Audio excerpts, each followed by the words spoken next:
سيدنا ونبينا وشفيع ذنوبنا وحبيب قلوبنا وطبيب نفوسنا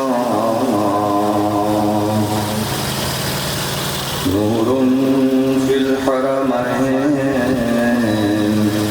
وشمس بين القمرين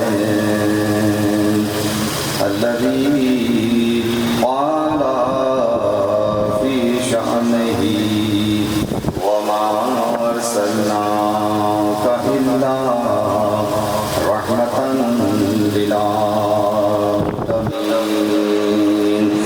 النبي المؤيد ورسول المصدق المصطفى الأمجد محمود الأحمد أبي القاسم محمد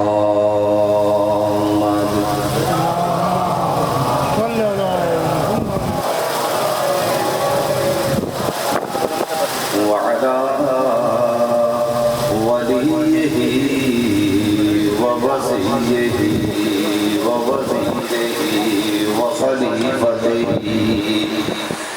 وأمينه وذريته وباب الحكمة سيد الوصيين أمير المؤمنين صديق أكبر فاروق أعظم علي بن أبي طالب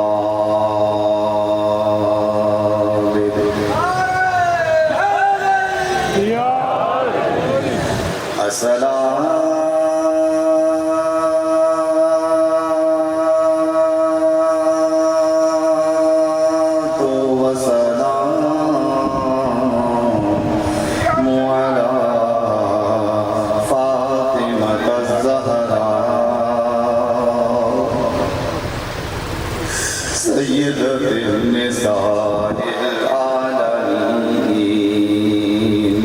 الصديقة الشهيدة المحدثة المظلومة المغمومة المحرومة عن حق أبيها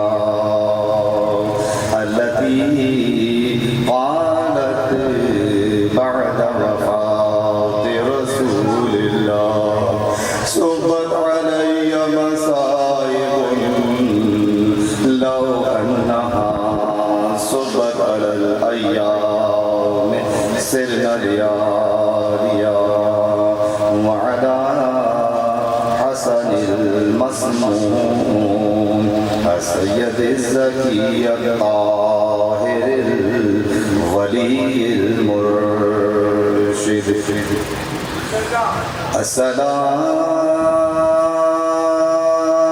الصلاة والسلام على حسين الغريب مظلوم كربلاء الذي قتل عطشانا ودفن بلا غسل والكفن الذي قال في كربلاء هل من ناصر ينصرنا هل من مغيث يغيثنا الذي قال في وقت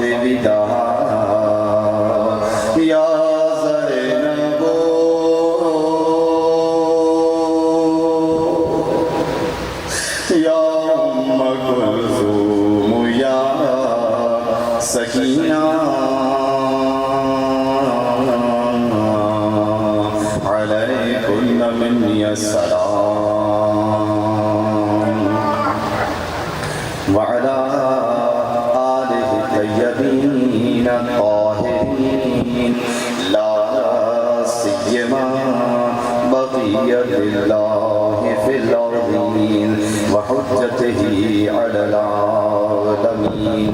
أما بعد فقد قال الله الحكيم في كتابه الكريم بسم الله الرحمن الرحيم هو الذي بعث في الأميين رسولا منهم يتلو عليهم آياته ويزكيهم ويعلمهم الكتاب والحكمة وإن كانوا من قبل لفي ضلال مبين. صلوات الرحمن الرحيم.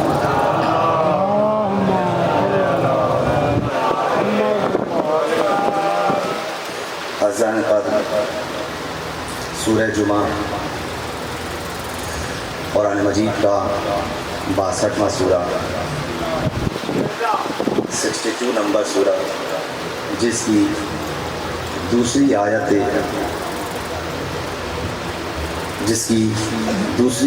کی تلاوت کرنے کا شرف حاصل کیا گیا. خالق کائنات مالک ارض و سما اپنے پیارے بندوں کی ہدایت کے لیے اعلان انتظام کرتے ہوئے فرما رہا ہے کہ دیکھو اللہ وہی ہے کہ جس نے امیین میں ایک رسول بھیجا ہے. اللہ کو اپنے بندوں سے کتنا پیار ہے اور جتنی محبت وہ اپنے بندوں سے کرتا ہے کائنات کی کسی چیز سے نہیں کرتا. اسی لیے اس نے انسانوں کو جب محترم بنایا، مقدس بنایا، قابل عزت بنایا، تو ان کی ہدایت کا انتظام بھی اتنا ہی محترم کیا. کوئی ہادی برحق پروردگار عالم کی جانب سے آنے والا ایسا نہیں تھا کہ جو خود پستر ہو. توجہ ہے نا؟ کوئی ہادی پروردگار کی جانب سے آنے والا، میں اللہ کے جانب سے آنے والے رہنماؤں کی بات کر رہا ہوں، آپ کے انتخاب شدہ رہبروں کی بات نہیں کر رہا ہوں. جو بھی اللہ کی جانب سے آیا وہ خود بھی محترم تھا اور جس قوم نے اسے تسلیم کر لیا وہ خود بھی محترم ہو گئی. توجہ ہے؟ یعنی کوئی 1,24,000 انبیاء میں سے کوئی ایک نبی ایسا نہیں ہے کہ جس کا شجرہ پست ہو، جس کا مقام پست ہو، جس کے کردار میں کوئی جھول ہو، یا کبھی کسی ایک آنے والے ہادی برحق نے یہ کہا ہو کہ مجھے نہیں معلوم. یعنی پروردگار عالم نے پہلے مرحلے میں یہ بتا دی کہ ہادی اسے مانو جو جانتا ہو. ایسوں کے پیچھے نہ چلو. توجہ ہے نا؟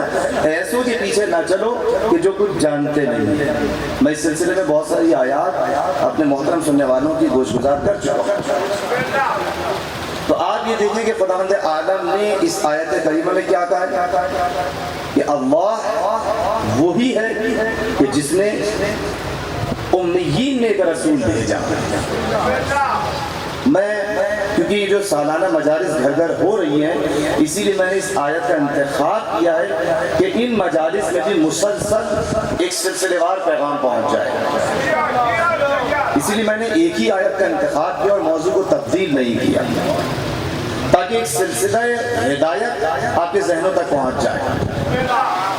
تو پروردگار عالم نے آدم سے لے کر نوح علیہ السلام تک اور جناب نوح علیہ السلام سے لے کر جناب ابراہیم علیہ السلام تک اور پھر جناب ابراہیم سے لے کر جناب موسیٰ و عیسیٰ تک اور پھر جناب عیسیٰ و موسیٰ سے لے کر پیغمبر اسلام تک اور آج تک دنیا میں کوئی دور ایسا نہیں رکھا کہ جب ہادی موجود نہ ہو۔ یہ ہو سکتا ہے کہ انسان موجود نہ ہو لیکن ہادی ہو، یہ ہو سکتا ہے کہ ہدایت لینے والے نہ ہوں لیکن ہادی ہوگا۔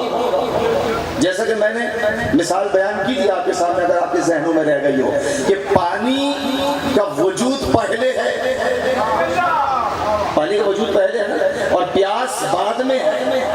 تو جیسے جیسے انسان کو پیاس لگی، یہ بھی تو ممکن تھا کہ انسان کو پیاس لگتی اور تڑپ کے مر جاتا، سسک سسک کر انسان کی زندگی بلک کے یہاں ختم ہو جاتی، ممکن تھا نا۔ لیکن جیسے ہی انسان کو پیاس کا احساس ہوا، اچھلتی ہوئی نہریں، آپ کی پیاس کو مٹانے کے لیے سلسبیل کا انتظام کیا گیا۔ تو پروردگار عالم نے ایک لمحے کے لیے بھی انسان کی بھوک اور پیاس کو بغیر سبب کے نہیں چھوڑا،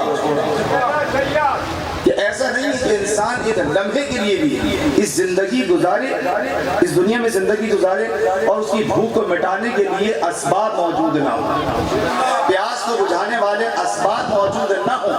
آپ یہ دیکھیں کہ اگر سردی ہے تو اس کے اعتبار سے پانی ہے، گرمی ہے تو اس کے اعتبار سے زمین سے ٹھنڈا پانی نکلے گا، سردی ہوگی تو زمین گرم پانی دے گا۔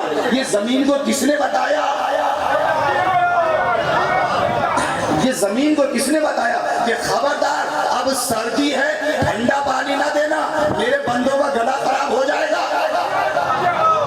تو جو پروردگار اپنے بندوں سے اتنی محبت کرتا ہو کہ ایک لمحے کے لیے بھی اس کے وجود میں خرابی نہیں چاہتا، تو جب بدن کی خرابی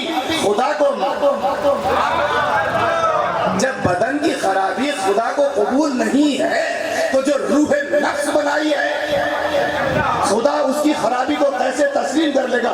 یہی وجہ ہے کہ جب پہلا بندہ دنیا میں بھیجا تو ہادی بنا کے بھیجا۔ ایک سلوات بھیج دے محمد و آل محمد۔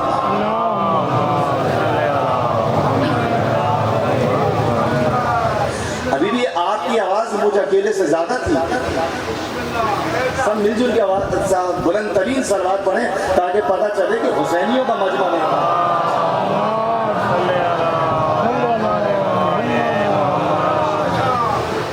اچھا توجہ ہے نا آپ کی؟ اب آپ دیکھیں پروردگار عالم نے دین بنایا اور وعدہ کیا دیا ہے ہر نبی سے کہ دیکھو اس دین کو قائم رکھنا ہے۔ نبیوں سے وعدہ کیا گیا ہے کہ اس دین کو اس دین کو قائم رکھنا ہے۔ آدم آئے، دین کو قائم رکھا، دین قائم رکھا ہے نا۔ اچھا دین قائم رکھتے رکھتے 1000 سال گزر گئے اور قوم کو متحد کرتے رہے۔ توجہ ہے، قوم کو متوجہ کرتے رہے، دنیا سے چلے گئے۔ حضرت آدم علیہ السلام نے دین کو قائم کیا۔ اچھا اس کے بعد حضرت نوح علیہ السلام آئے۔ حضرت نوح علیہ السلام نے کتنی زندگی گزاری؟ 2500 سال، 2500 سال زندگی گزاری۔ اور تبلیغ کتنے سال کی ہے؟ 950 سال، 950 سال تبلیغ کرتے رہے۔ اور کشتی کتنے سال بنائی؟ لیکن آپ لوگ سب ایسے خاموش بیٹھے، اس وجہ سے میں کہتا ہوں کہ یہ عزاداری کا فلسفہ ہے۔ یہ وہ یونیورسٹی ہے جو کہیں نہیں ملتا۔ آپ کو واٹس ایپ پہ یہ چیزیں نہیں پتہ چلی تو پھر کیا فائدہ ہوا آپ کو واٹس ایپ استعمال کرنے کا؟ جو نوجوان سارا دن موبائلوں میں لگے ہوئے ہیں، یہ بتائیے انہیں دین کیا ملا؟ ایسے موبائل لانتی ہیں جو نوجوانوں کو بے دین بنا دے، ایسے موبائلوں کا کیا فائدہ جو آپ کو تاریخ انبیاء نہ بتا سکے، ایسے موبائلوں کا کیا فائدہ جو فضائل اہل بیت نہ بتا سکے، اور ہر آدمی بھی یہ پھر رہا ہے۔ اور ناز یہ ہے ماں باپ کو کہ ہم نے اپنے بچوں کو 40,000 والا لے کر دیا، ہم نے اپنے بچوں کو 25,000 والا لے کے دیا۔ خدا کی قسم آپ 25 روپے والا لے دیتے، لیکن کم از کم آدمی وہ یہ تو سیکھتا۔ یعنی قیامت میں ہم نے یہ سمجھ لیا ہے، آپ لوگ گھبرا تو نہیں رہے؟ دیکھیں کربلا کا پیغام جب تک نہ پہنچ جائے تو پھر میرے یہاں آنے کا مقصد پورا نہیں ہوگا۔ دیکھیں ماں باپ نے یہ سمجھ لیا ہے کہ مرنے کے بعد اگر مجھ سے پہلا سوال ہوگا تو یہی ہوگا کہ کیا تم نے اپنے بچے کو 40,000 روپے والا واٹس ایپ والا موبائل لے کے دیا تھا؟ اور اگر منع کر دیا نہیں تو فرشتے وہی جہنم میں لے جائیں گے۔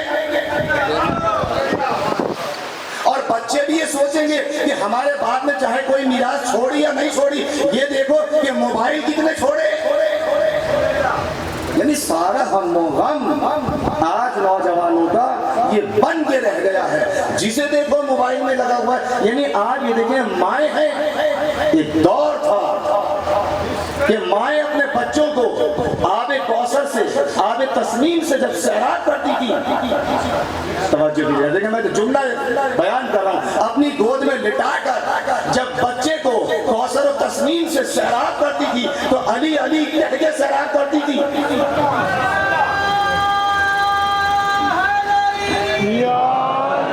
آپ نے کبھی سوچا کہ مائیں بچوں کو جب دودھ پلاتی تھی تو یہ علی علی کہہ کے کیوں پلاتی تھی؟ میں نے اسی لیے جملہ استعمال کیا ہے کہ کوثر و تسنیم سے سیراب کرتی ہے، اور آپ کو پتا ہے کہ کوثر و تسنیم جنت کی نہریں ہیں، تو جسے جنت کی غذا سے سیراب کیا جائے گا تو مالک جنت کا نام لے کر ہی تو سیراب کرے گی۔ غور کیا آپ نے؟ اچھا ہم نے سارا ہم و غم یہ بنا دیا۔ اور اب یہ بتائیے کہ یہ بچے کا جو میری آغوش میں پھول کھلا ہے، اسے درندوں سے بچانا کس کی ذمہ داری ہے؟ آپ لوگ گھبرا تو نہیں جاتے؟ آپ نے اپنے کبھی 6 مہینے کے بچے کو، 8 مہینے کے بچے کو، سال بھر کے بچے کو، یہ جو اتنے سارے کھیت نظر آ رہے ہیں جن میں کبھی کبھی درندے بھی آ جاتے ہیں، کبھی 8 مہینے کے بچے کو، 10 مہینے کے بچے کو، سال بھر کے بچے کو رات کو 1:30 بجے وہاں چھوڑ کر نہیں آئے۔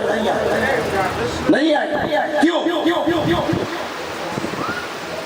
بچہ ہے آپ کا، درندے سے مقابلہ کرے گا، پتہ چلے گا، ترقی یافتہ ہو جائے گا، چھوڑ کے آ جائیے، ہو سکتا بھیڑیے سے دوستی ہو جائے، لیکن نہیں، کیوں جانتے ہیں کہ بھیڑیے سے دوستی نہیں ہوگی، ممکن نہیں ہے کہ بھیڑیا میرے بچے کو چھوڑ دے، تو آپ نے بدن کی اتنی حفاظت کی اور رات کو 1:30 بجے مغربی بھیڑیوں کے حوالے اپنے بچوں کو کر کے بیٹھ گئے، اور کبھی نہیں پوچھا پلٹ کر۔ روزانہ طرح طرح کے بھیڑیے موبائلوں کے اندر آ رہے ہیں اور آپ کے بچوں کو چیر پھاڑ کر رہے ہیں، نہ کبھی ماں پلٹ کے پوچھتی ہے کہ بچہ زندہ ہے یا مردہ۔ ہم سانس لینے کو سمجھ رہے تھے کہ بچہ زندہ ہے، پتہ جب چلا کہ مردہ ہو چکا ہے جب بچہ بھاگ کے مقابلے پر کھڑا ہو گیا۔ اب سمجھ میں آیا کہ یہ کیا ہوا۔ اب آ رہے ہیں روتے ہوئے مولانا کے پاس۔ مولانا جب ہی یاد آتے ہیں، ایسا ہی ہے نا، ارے مولانا کوئی وظیفہ بتا دیجئے، کوئی برکت کا تعویذ، سارے اسباب نحوست ہاتھ جمع کریں، برکت کے تعویذ میں لکھ کے دوں۔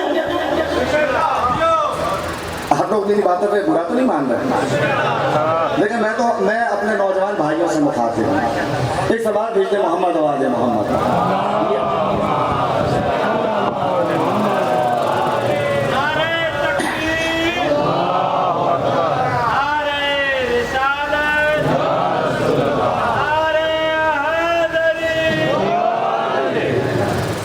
اور کیا آپ نے کربلا حسین نے جو آباد کی ہے، اپنے پھولوں کو قربان کر کے بنو امیہ کے بھیڑیوں سے اسلام کو بچایا ہے۔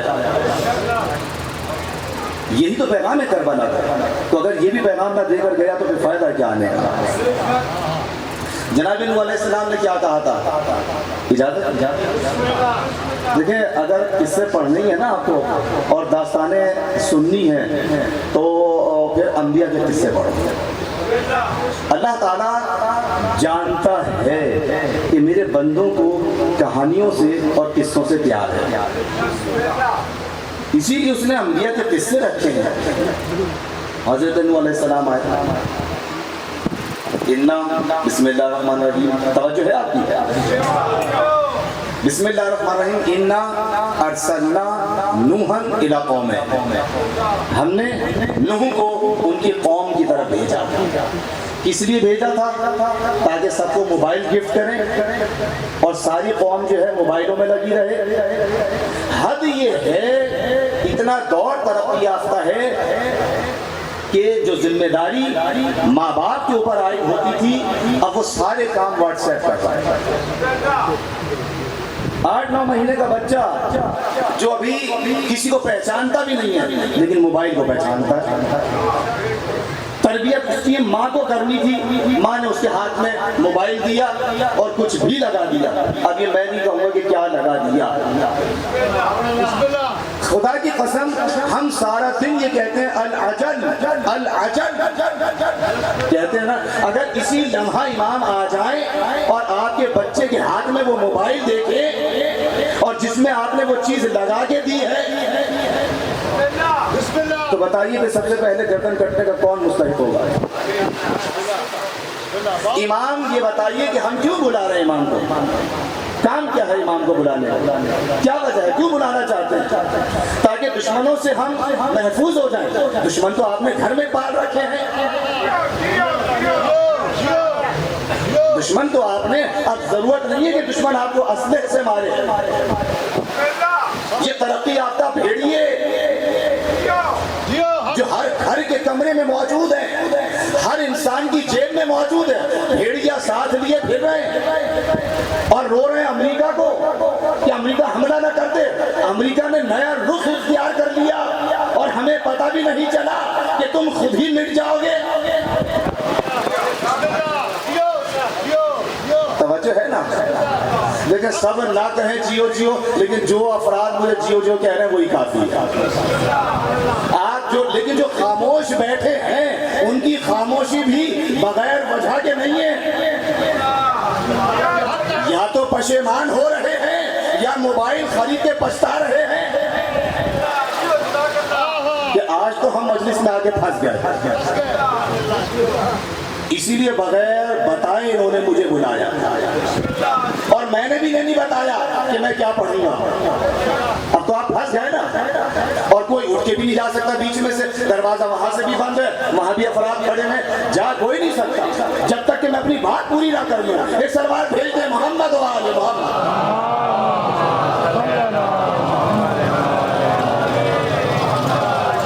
اور پھر غدیری مجمع کیسے اٹھ کے چلا جائے گا؟ غدیری مجمع کیسے اٹھ کے چلا جائے گا؟ یہاں تو پنکھے چل رہے ہیں، شامیانہ لگا ہوا ہے. ہم تو علی کے فضائل وہاں سننے کے عادی ہیں. نہ جہاں شامیانہ تھا نہ پنکھے تھے، جلتی ریت تھی اور غدیر کا میدان تھا.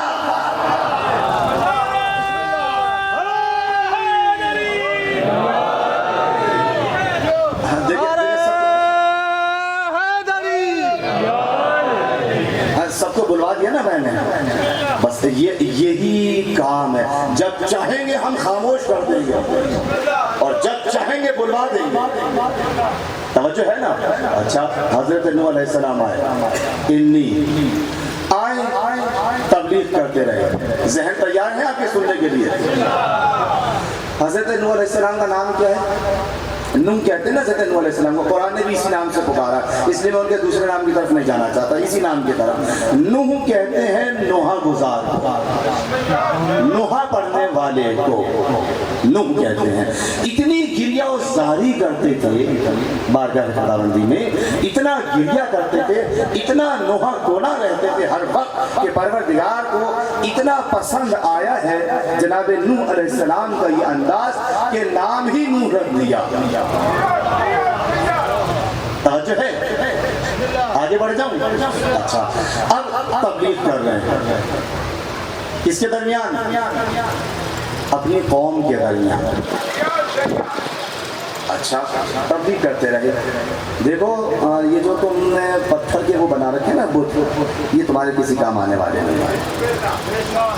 ابھی میں گفتگو کروں گا، میں صرف دیکھ رہا ہوں کہ آپ کے ذہن کتنے پرواز کر رہا ہے، اسی لیے میں قرآنی بات کرتا ہوں تاکہ جسے تمام مکاتب فکر سنیں اور سمجھیں، اس لیے کہ قرآن ہدایت ہے مسلمانوں کے لیے، عالمین کے لیے، یہ شیعہ کے لیے، یہ سنی کے لیے نہیں آیا۔ جس کے دل میں بھی شریف خون ہے وہ قرآن سے ہدایت حاصل کرے گا، ایسا ہی ہے؟ اچھا، اب حضرت نوح علیہ السلام نے کہا کہ پروردگار جب تبلیغ کر کر کے تھک گئے، کتنے سال تبلیغ کی؟ 950 سال۔ میں نے کتنے دن تبلیغ کی؟ 9 دن، آج 9واں دن ہے، اور میں آنے کے بعد دیکھوں کہ پھر یہ ملتان خورد والے ویسے ہی کے ویسے کہ جیسے پہلے دن تھے، لیکن نہیں، میں نے دیکھا کہ میں کامیاب ہوا۔ میں پہلے دن جیسا ملتان خورد والوں کو دیکھا، آج نویں دن بہت تبدیلی دیکھی، یعنی بچے کی زبان پر میری تقریر کے جملے تھے۔ اس کا مطلب یہ ہے کہ میرا میسج، میرا پیغام بچوں تک پہنچا، اور اگر پہنچا ہے تو میرے چلے جانے کے بعد بھی یاد رکھیں گے، چاہے ماں باپ بتائیں یا نہ بتائیں۔ اب یہ بچے ہیں جو ماں باپ سے کہیں گے بابا یہ کیا، مولانا صاحب نے تو منع کیا تھا اور آپ وہی کر رہے ہیں۔ بابا مولانا صاحب نے تو کہا تھا کہ جو اللہ کا حق ادا نہ کرے، جو پیدا کرنے والے کا حق ادا نہ کرے۔ اب اگر آپ اپنے بیٹے سے کہتے ہیں لاؤ بیٹا 10,000 ہمیں بھی دے دیا کرو، تو بیٹا پلٹ کر کہے گا کیوں؟ آپ کہیں گے ہم تمہارے پیدا کرنے والے ہیں، تو بیٹا پلٹ کر کہے گا مولانا صاحب نے یہ بھی تو کہا تھا کہ اپنے پیدا کرنے والے کا حق ادا کیا ہے۔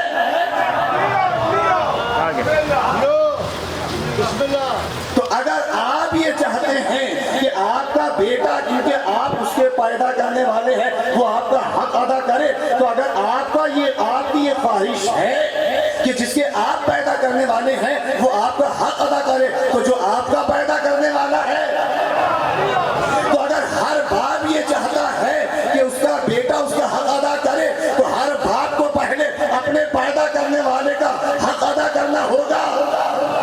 تم حق ادا کرتے جاؤ، تم حق ادا کرتے جاؤ، تمہاری اولاد تمہارا حق ادا کرتی جائے گی۔ اسی لیے پروردگار عالم نے یہ باپ اور بیٹے کا سلسلہ پیدا کیا ہے۔ ایک سلوات بھیج دیں محمد و آل محمد۔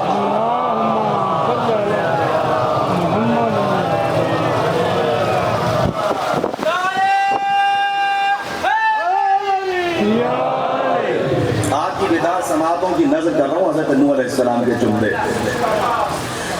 بڑی مقدس ہستی ہے، شیخ الانبیاء ہے حضرت نوح علیہ السلام۔ قوم کے دلوں میں اس طرح سے بیٹھی ہوئی تھی کہ جب جاتا تھا نا بوڑھا باپ تو وصیت کر کے جاتا تھا خبردار ان کے قریب نہ جانا۔ بھائی کیوں؟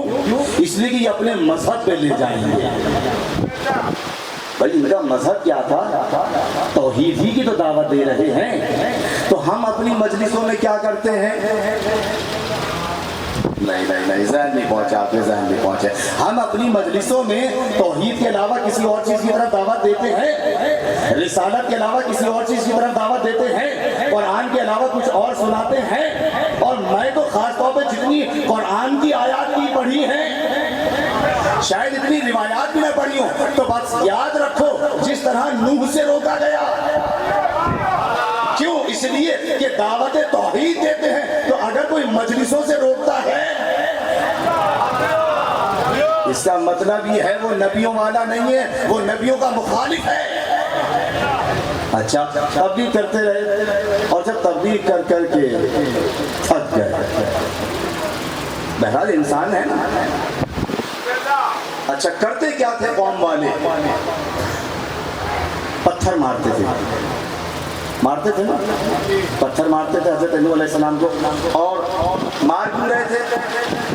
کہ حضرت نوح علیہ السلام کا ایک ہی نعرہ تھا، قولوا لا الہ الا اللہ. ایسا ہی ہے. اچھا، جب پتھر مارتے تھے اور کتنے پتھر مارتے تھے، تاریخ یہ لکھی ہے کہ اتنے پتھر مارے جاتے تھے کہ حضرت نوح علیہ السلام اس میں چھپ جاتے تھے. تو آپ یہ دیکھیں کہ اگر کوئی ایک پتھر کسی کے لگ جائے، 2 لگ جائیں، 3 لگ جائیں، 4 لگ جائیں، اس کے بعد انسان زندہ بچے گا؟ اور وہ بھی پوری طاقت سے مارے، اور وہ بھی پہاڑی پتھر، کوٹھوہار کے پتھر. تو کیا حال ہوگا؟ حضرت نوح علیہ السلام کو اس طرح سے مارا گیا. اور جب یہ سوچتے تھے، چلے جاتے تھے کہ مر گئے، جان چھوٹی. اچھا، جب صبح کو آئے تو پھر دوبارہ دیکھا انہی پتھروں کے اوپر کھڑے ہو گئے. یہ دعوت توحید دے رہے ہیں. ہمارا بھی یہی حال ہے کہ جس جگہ پہ کسی شیعہ کو مار دیا جائے کہ غم حسین ختم ہو جائے گا، وہیں بھی عزاداری شروع ہو جاتی ہے. وہیں کھڑے ہو کر تبلیغ حسین شروع ہو جاتی ہے، دعوت توحید شروع ہو جاتی ہے. تو یہ سبق ہم نے نوح سے لیا ہے کہ جس ذکر کو تم مٹانا چاہتے ہو، وہیں پر اگر اس کا ذکر شروع نہ ہو جائے تو ہمیں نوح کا ماننے والا نہ کہہ دینا. ہم حسینی نہیں، ہم نے نوح سے یہ سبق لیا، حسین سے یہ سبق لیا ہے، نبیوں سے یہ سبق لیا ہے. یہ سبق بھیج دے محمد و آل محمد.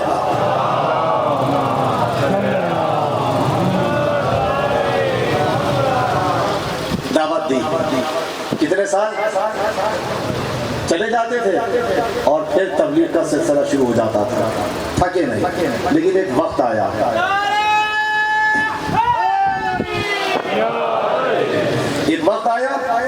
کہ تھک گئے. اور اب جب تھکے ہیں نا حضرت نوح علیہ السلام، پروردگار عالم نے کشتی بنانے کا حکم دے دیا. 50 سال مستقل کشتی بنائی. کیسے بنائی؟ اس کی آنکھوں کے سامنے بنائی. پروردگار تیری تو آنکھیں نہیں ہوتی، تو کوئی ہوگا نا عین اللہ کہ جس کی نگاہوں کے سامنے وہ کشتی بن رہی ہے. کیونکہ قرآن نے یہی کہا ہے کہ اعیننا، ہماری آنکھوں کے سامنے بناؤ، ہماری آنکھوں کے سامنے بناؤ. کشتی بنی. اچھا، بن گئی. 50 سال لگے. میں بھی کشتی کے مسئلے میں جانا نہیں چاہ رہا ہوں کیونکہ مجھے حضرت ابراہیم کو ایک ٹچ دینا ہے. میں صرف حضرت نوح علیہ السلام کا جو نوحہ ہے نا وہ بیان کرنا چاہتا ہوں. تو حضرت نوح علیہ السلام نے جب پروردگار عالم نے ان کی اس مشکل کو حل کیا کشتی بنانے کے لیے، تو حضرت نوح علیہ السلام کا نوحہ سنا. قرآن کریم میں سورہ نوح علیہ السلام، قرآن مجید کا 71واں سورہ، پورا نوحہ حضرت نوح علیہ السلام کا موجود ہے. کبھی کبھی قرآن تنہائی میں بیٹھ کے پڑھیں، خدا کی قسم بڑا لطف آئے. اور جب بھی اگر آپ نے، میں ضمانت کے ساتھ یہ بات کہہ رہا ہوں، بڑے وثوق کے ساتھ یہ بات کہہ رہا ہوں، اگر ایک مرتبہ حضرت نوح علیہ السلام کا جو یہ سورہ ہے، سورہ نوح، آپ نے تنہائی میں بیٹھ کے پڑھ لیا تو آپ کے آنسو رکیں گے. عجیب جملہ کہہ رہے ہیں حضرت نوح علیہ السلام. پروردگار انی دعوت قومی لیلا و نہارا. ایسا لگتا ہے کہ نوح علیہ السلام ہمارے معاشرے میں آ گئے ہیں. اگر آپ پڑھیں ان جملوں کو تو آپ کو محسوس ہوگا کہ نوح اکیلے مسلم کی طرح ہماری آبادی میں تنہا یکو تنہا ہے. عجیب جملے کہہ رہے ہیں حضرت نوح علیہ السلام.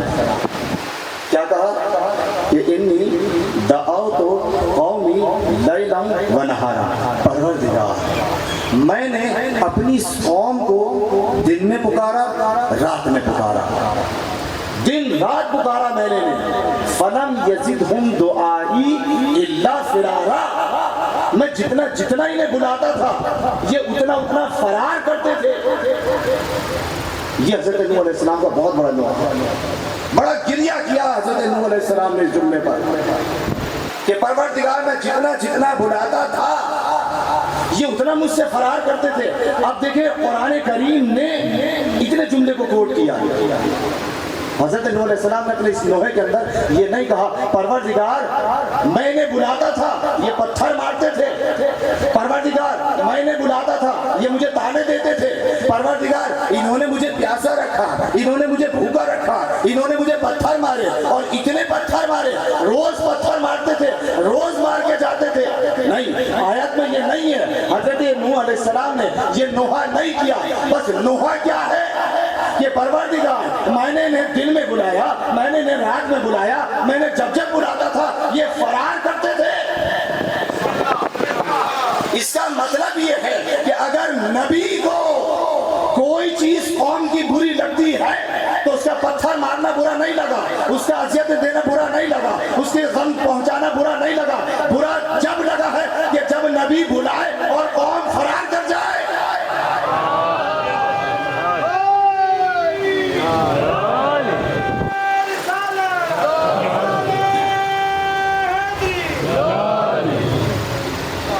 توجہ ہے نا؟ تو نبی کی تاریخ یہ ہے کہ نبی کو یہ اذیتیں برداشت ہیں، برداشت نہیں ہے۔ تو کیا چیز برداشت نہیں ہے؟ کہ میدان جنگ ہو اور نبی پکارے اور قوم فرار کر جائے، یہ برداشت نہیں ہے۔ یہ نوح نے کتنی مرتبہ ہم نے قرآن پڑھا لیکن کبھی توجہ کی؟ کبھی کسی حافظ نے سوچا، کبھی کسی قاری نے سوچا کہ یہ نوح فریاد کیا کر رہے ہیں؟ توجہ ہے؟ اچھا، اس کے بعد جب قوم نہیں سدھری نا، پھر بھی بلانے کے بعد بھی، تو پھر اب کیا کہا حضرت نوح علیہ السلام نے؟ آپ کے ذہن تھکے تو نہیں ہیں؟ پھر کہا رب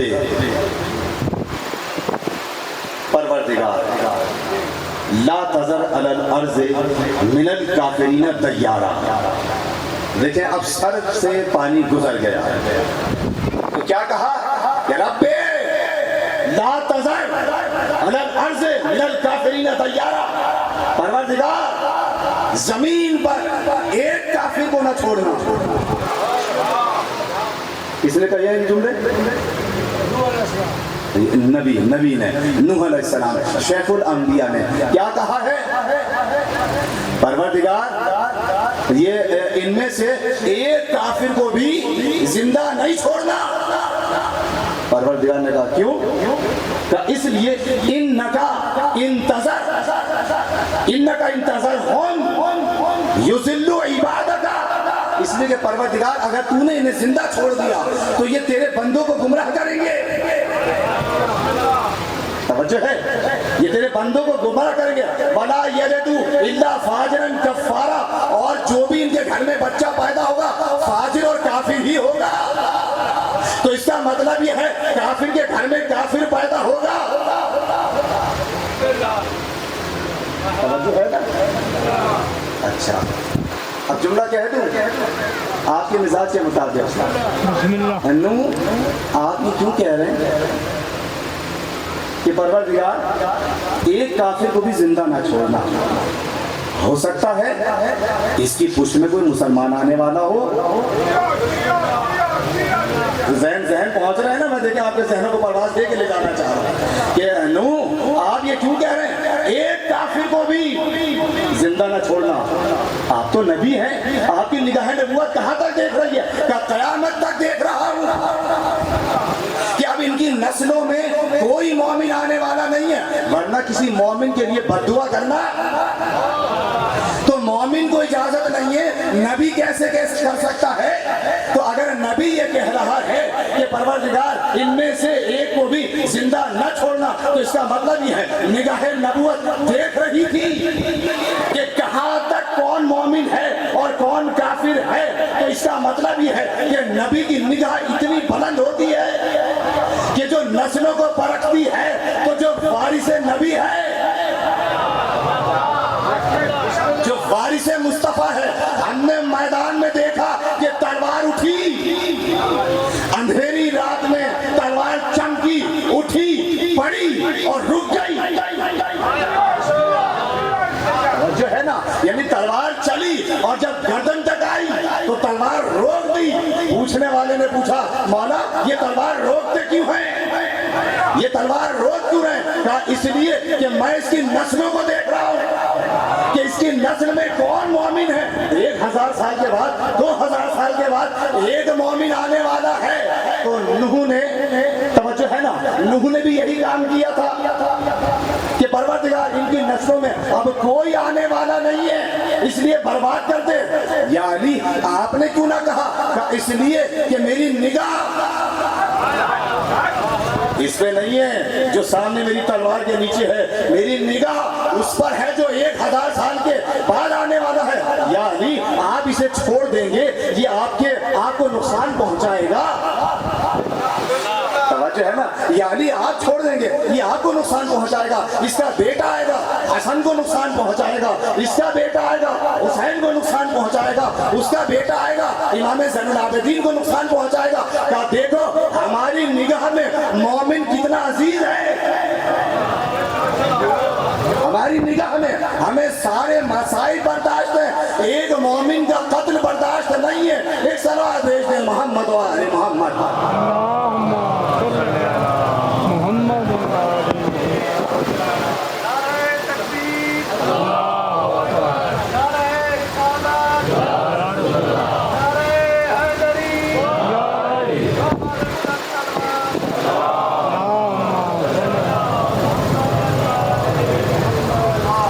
اگر اجازت دیں تو میں مختصر ذکر حضرت ابراہیم کا کر کے آگے بات کروں۔ حضرت ابراہیم علیہ السلام نے عجیب جملہ کہا، رب اجعل ھذا البلد آمنا۔ لیکن میں قرآن سے بات کر رہا ہوں، میں نے کوئی روایت تو نہیں پڑھی نا۔ اچھا آیت سورہ ابراہیم قرآن مجید کا 14واں سورہ اور اس کی 35ویں اور 36ویں آیت۔ کیا کہا حضرت ابراہیم نے؟ رب اجعل ھذا البلد آمنا، پروردگار اس شہر کو امن کا گہوارہ بنا دے۔ اور جملہ سنیے گا اگلا، قرآن نے کیا کہا؟ رب اجعل ھذا البلد آمنا واجنبنی وبنی ان نعبد الاصنام، اور پروردگار مجھے اور میری اولاد کو ان بتوں کی پرستش سے بچائے رکھنا۔ یہ کون کہہ رہا ہے؟ حضرت ابراہیم۔ پروردگار نے کہا پلٹ کر کہ ابراہیم کیوں؟ کہا اس لیے، اب جملہ سنیے گا آیت کا، انہن اضللن کثیرا من الناس۔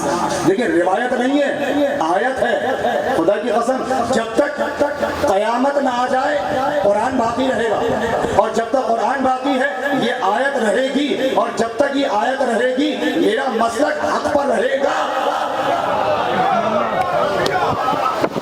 توجہ ہے نا، توجہ جو خاص طور پہ نوجوان ہیں، یونیورسٹیوں کے طالب علم ہیں، کالجز کے اسٹوڈنٹس ہیں، وہ سنیں ابراہیم کی دعا ہے، رب اجعل ھذا البلد آمنا، پروردگار اس شہر کو امن کا گہوارہ بنا دے، انہن اضللن کثیرا من الناس، اور مجھے اور میری اولاد کو بتوں کی پرستش سے بچائے رکھنا۔ کیوں؟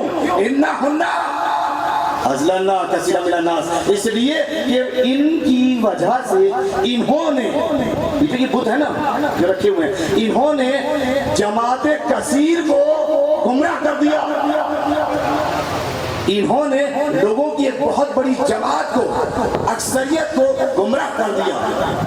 فمن تبعنی فانہ منی۔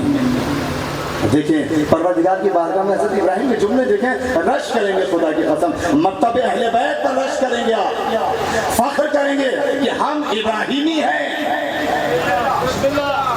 فمن تبعنی، پروردگار جو میرا اتباع کرے گا بس پھر وہ مجھ سے ہوگا، ومن عصانی، اور جو میری نافرمانی کرے گا پھر اس کا ذمہ تیرے حوالے، اس سے میرا کوئی تعلق نہیں ہے۔ اچھا سنیں، آپ دیکھیں یہ جو حضرت ابراہیم نے جملہ کہا ہے، میں آپ کے ذہنوں تک یہ منتقل کرنا چاہ رہا ہوں۔ کیا کہا کہ انہن اضللن کثیرا من الناس، پروردگار اس لیے کہ ان بتوں نے بہت بڑی جماعت کو، لوگوں کی گمراہ کر دیا۔ بت گمراہ کرتے ہیں، بت تو بولتے ہی نہیں ہیں۔ توجہ سے سنیے گا میرے جملہ، ضائع نہیں جانا پایا۔ بت تو بولتے ہی نہیں ہیں، اچھا گمراہ کرنے کے لیے بولے تو صحیح، کچھ تو سے بولے، لیکن جو خود ہی بت ہیں کیا بولے, لیکن قرآن نے یہ نہیں کہا کہ ان کی وجہ سے گمراہ ہو گئے, نہیں, بلکہ کیا کہا, انہوں نے گمراہ کر دیا. توجہ ہے نا, اس کا مطلب یہ ہے کہ گمراہ کرنے کے لیے بولنے کی ضرورت نہیں ہوتی, گمراہ کرنے کے لیے بولنے کی ضرورت نہیں ہوتی, بس اگر وجود گمراہ کن ہے تو قرآن کی زبان میں اسے گمراہ کن کہا جاتا ہے. ایسا ہی ہے نا. اچھا, خود مقام گمراہی میں بولتے نہیں ہیں, لیکن اتنی بڑی جماعت کو گمراہ کر دیا ہے, اکثریت لوگوں کی گمراہ ہو گئی. اس کے بعد اگر آپ کو یہ بات ذہن میں اتر گئی کہ گمراہ کرنے کے لیے بولنے کی ضرورت نہیں ہوتی, صرف وجود موجود ہو تو لوگ گمراہ ہو جاتے ہیں.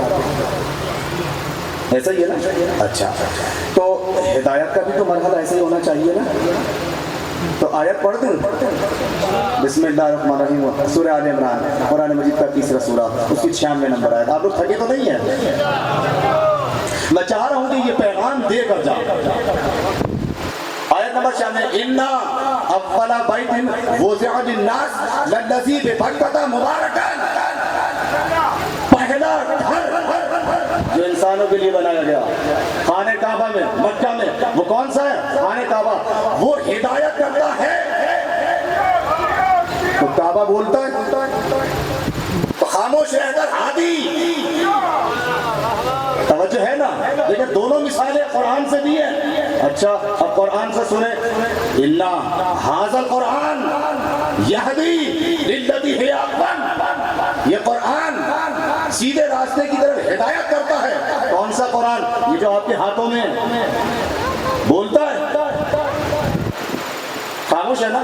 تو خاموش رہ کر, توجہ کیجئے گا, خاموش رہ کر آپ نے تسلیم کر لیا نا کہ کعبہ خاموش رہ کر ہادی ہے, کتاب خاموش رہ کر ہدایت کرتی ہے. تو دونوں مرحلے قرآن سے سمجھ میں آ گئے کہ نہ ہدایت کے لیے بولنے کی ضرورت ہے اور نہ گمراہ کرنے کے لیے بولنے کی ضرورت ہے. تو وہ مقام گمراہی میں خاموش, یہ مقام ہدایت میں خاموش. تو جب یہ بات تسلیم کر لی ہے کہ وجود کبھی کبھی خاموش رہ کر بھی ہدایت کرتا ہے, پہنچ گئی بات. اور جیسے ہی میں نے کہا کہ ہاں وجود غیبت میں رہ کر بھی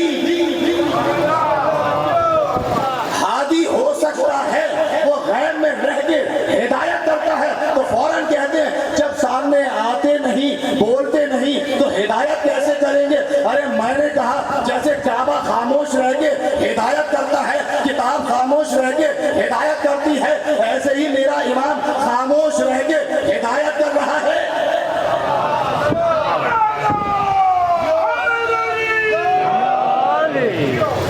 لیکن بات یہ ہے کہ بتوں کی گمراہی پہ یقین ہے کہ خاموش رہ کے گمراہ کر دیں گے, اور جو حجت خدا ہے تو جن کی پیشانیاں بتوں کے سامنے کھلی ہوں انہیں بت ہی تو نظر آئیں گے کہ ہاں یہ کر سکتے ہیں, وہ نہیں کر سکتے.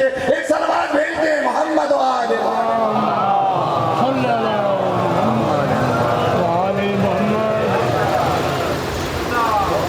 بات پہنچی. اب دیکھیں میں اس بات کو مثال سے بھی واضح کر دوں, اجازت ہے مثال پیش کر دوں؟ اچھا, آپ لوگ گھبرائے تو نہیں ہیں؟ بس میں اپنی منزل سے قریب ہو رہا ہوں آج تک, لیکن چاہت یہ ہے کہ اس بات کو مکمل کروں تاکہ مختصر کا تعارف تو حضرت ابراہیم کا ہو جائے. اچھا, ماشاءاللہ سے ایک صاحب اٹھے صبح اٹھے اور نماز پڑھنے کے لیے کھڑے ہو گئے, مصلی بچھایا.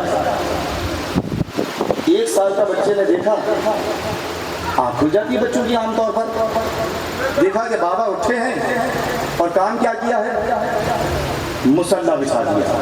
تو اب بچے نے کیا کیا, اٹھا اور باپ کے قریب آ گیا. اب جو بات کر رہا ہے وہ وہی کر رہا ہے.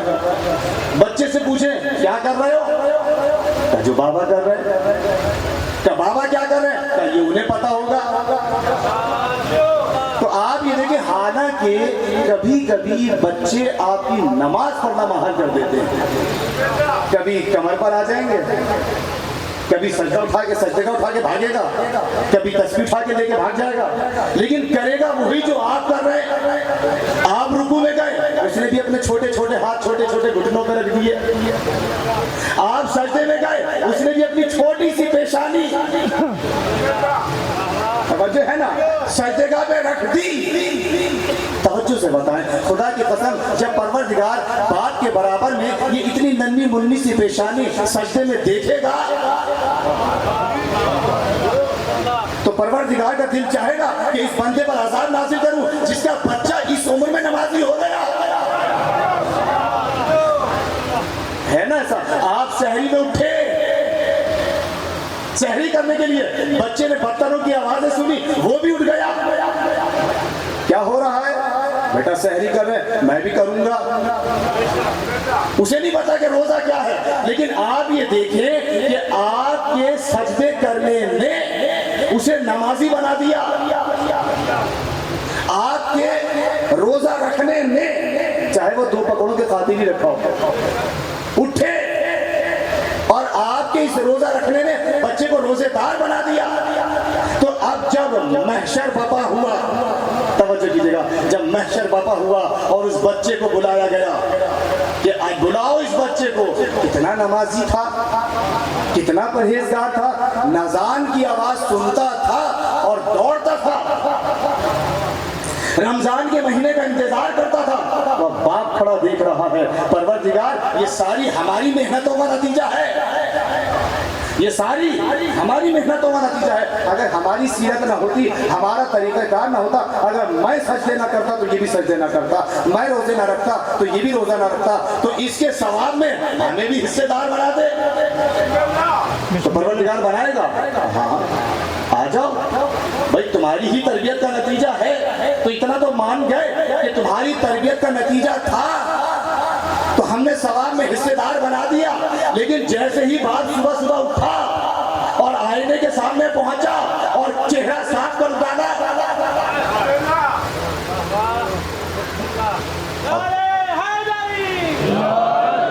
دیکھیں سکوت توڑ دیا، ورنہ خاموشی چھا گئی نا۔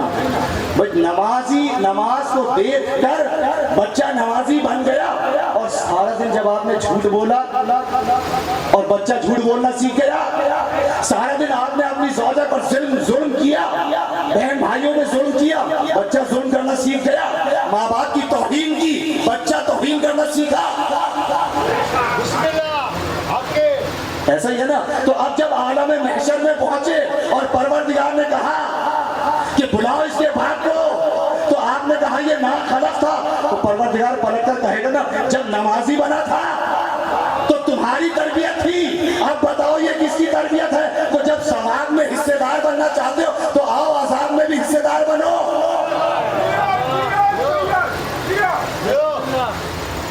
اگر دل میں اہل بیت کی محبت ہے تو بلند ترین سلوات پڑھ دیں۔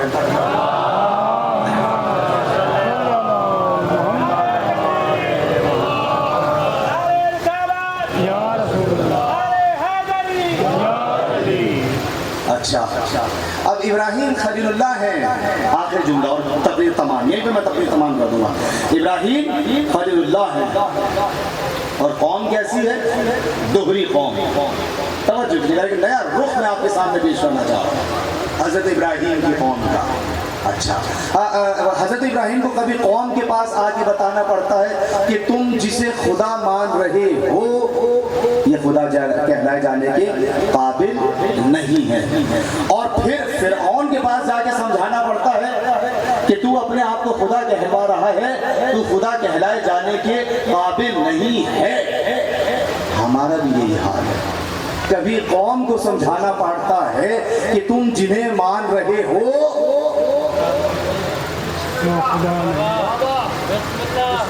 نہیں، مجھے لگ رہا ہے شہر کی بات نہیں پہنچی ہے۔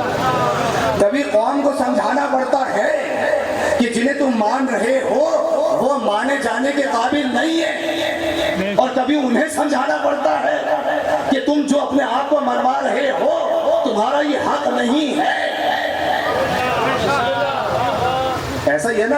اچھا، اور ابراہیم اکیلے ہیں، ابراہیم اکیلے ہیں، کبھی اسے سمجھانا پڑتا ہے، کبھی انہیں سمجھانا پڑتا ہے.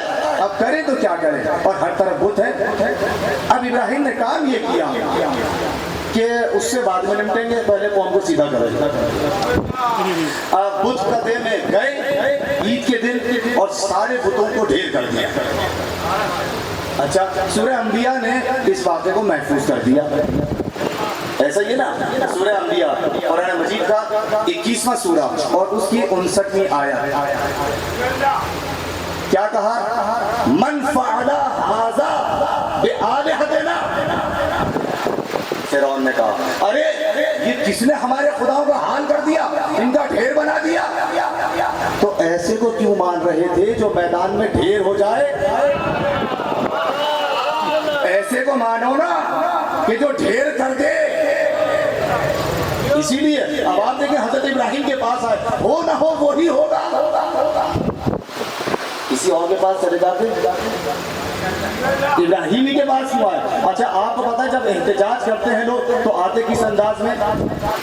اور ایسا احتجاج جہاں ان کے خدا لملیٹ ہوئے پڑے ہوں، کتنا غیظ و غضب ہوگا، کتنا غصہ ہوگا. نہ جانے کس انداز میں نکلے ہوں گے ابراہیم کے پاس. اور صبح ہی صبح پہنچ گئے اور جا کے دروازہ کھٹکھٹایا. توجہ کیجیے گا، اگر آپ کے گھر میں ایک بچہ ہے، ایک چھوٹا بچہ، اسے باہر کوئی تھپڑ مار دے، روتا ہوا ہے، آگے کہے کہ بابا مجھے مارا ہے، تو یہ اپنا دفاع تو نہیں کر سکا، لیکن اس نے آگے تو بتا دیا نا کہ مجھے کس نے مارا ہے. تو آپ یہ دیکھیں کہ قوم کی بدنصیبی کبھی کبھی یہ ہوتی ہے کہ ایسوں کو مانتے ہیں کہ خود بتانے قابل ہیں، لیکن جنہیں بتا رہے ہیں وہ اتنے پست ہیں کہ اپنا دفاع تو بہت دور کی بات ہے، بتا بھی نہیں سکتے کہ انہیں مارا کس نے تھا.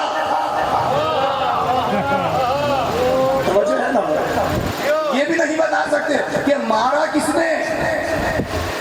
اچھا، آگے ابراہیم کے پاس، ہمارے پاس اگر آگے کوئی دروازہ کھٹکھٹا دے صبح 11 بجے علی صادق، کیونکہ ہمارے یہاں تو 11-12 بجے صبح علی صادق ہوتی ہے، دروازہ کھولیں گے اٹھ کے اور صبح 11 بجے اٹھ کے علی صادق قضا نماز پڑھیں گے. یہ بھی خدا کا شکر ہے کہ پڑھ لیتے ہیں، ورنہ تو جوانوں کو تو یہ فرصت ہی نہیں ہوتی کہ ٹائم ہی نہیں ہے. آئے ابراہیم کے پاس تو جناب ابراہیم نے کیا کہا؟ بھائی اسی سے پوچھ لیا ہوتا، جو ڈھیر ہوئے پڑے تھے انہی سے پوچھ لیا ہوتا. تو حضرت ابراہیم نے جو کام کرنا تھا وہ کر دیا اور بت توڑ دیے. میں کہوں گا ابراہیم آپ یقیناً بت شکن، پہلا بت شکن ابراہیم ہے. بت توڑ دیے، آپ کو جہاں بت نظر آئے آپ نے توڑے. ابراہیم کہ آپ کی بت شکنی کے بعد بت ختم ہو گئے؟ توجہ رکھیے گا، آپ نے بت توڑ دیے، آپ بت توڑ کر آ گئے، اور اگر کل یہی بت دوبارہ اٹھ کر آ گئے اور اب اتنی طاقت کے ساتھ آ گئے کہ اب خانہ کعبہ کے اندر بت، لیکن میں آپ کے ذہنوں کو لے کر جا رہا ہوں ابراہیم سے پہلے بت شکن سے آخری بت شکن تک لے کر جا رہا ہوں. بھائی پہلے خانہ کعبہ میں بت نہیں تھے، بت قدے میں تھے بت. اب اٹھے، اتنی ہمت کے ساتھ اٹھے کہ خانہ کعبہ میں بت ہیں، خانہ کعبہ کی چھت پہ بت ہیں، صحن میں بت ہیں، ہر جگہ بت نظر آ رہا ہے. ابراہیم اگر آپ کے چلے جانے کے بعد یہ بت دوبارہ اٹھ کر آ گئے اور انہوں نے خانہ خدا پہ قبضہ کر لیا تو پھر کیا ہوگا؟ کیا تمہیں معلوم نہیں ہے کہ جب خدا نے مجھے کہا تھا انی جاعلک للناس اماما، کہ ابراہیم ہم تمہیں لوگوں کا امام بنا رہے ہیں، تو میں نے امامت اسی لیے اپنی ذریت میں مانگی تھی. وَمِن ذُرِّيَّتِي، پروردگار امام میری ذریت میں بھی بنا دے، تاکہ اگر یہ بت اٹھ کر تیرے گھر تک آ جائے تو میری نسل کا امام اٹھے.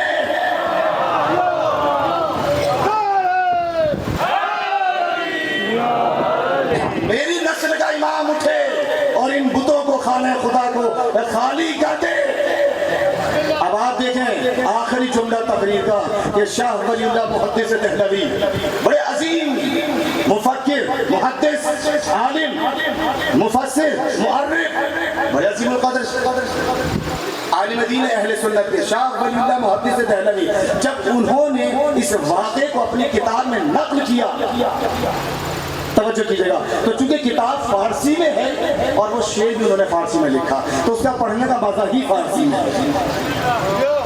کہنے لگے کہ جب پیغمبر آئے ہیں اور علی کو اپنے کاندھوں پہ سوار کیا. یہ کون نقل کر رہا ہے؟ شاہ ولی اللہ محدث دہلوی. کہا کہ جب پیغمبر نے علی کو اپنے کاندھوں پر بلند کیا اور بت توڑنے گئے تو کمال وجد میں پیغمبر